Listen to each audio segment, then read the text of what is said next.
કિશોર કાકા તમે જોયું પેપરમાં નાના નાના 5 વર્ષના છોકરા પણ પ્રેમમાં પડે છે.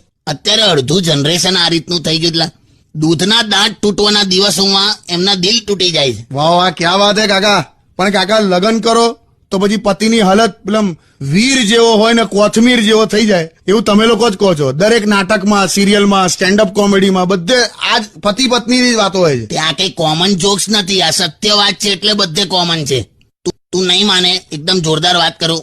મારો ભાઈબંધ મને કે પતિ ઘરનો બાદશાહ એવા નામની એક ચોપડી આવી છે કે માર્કેટમાં, એ લાવવાની છે. તો મેં તો સીધો લાઇબ્રેરીમાં ગયો. મેં પેલાને કીધું કે સાહેબ આ પતિ ઘરનો બાદશાહ એ નામની ચોપડી જોઈએ છે.